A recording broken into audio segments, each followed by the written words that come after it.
In this video I'm going to show you how to use Miro templates very easily. So what we need to do is open our Miro board.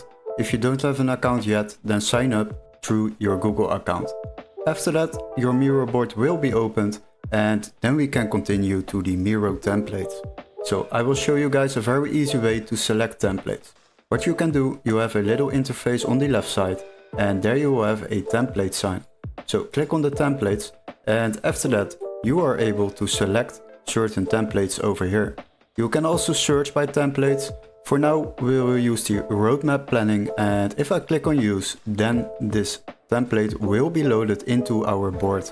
And as you can see, we now have a complete roadmap planning template ready to use.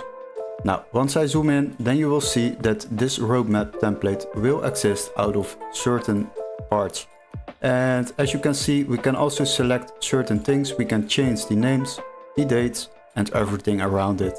And this is basically how you use Miro templates very easily. Hopefully this video was helpful. Don't forget to like and subscribe, and we would love to see you in the next tutorial. Cheers guys!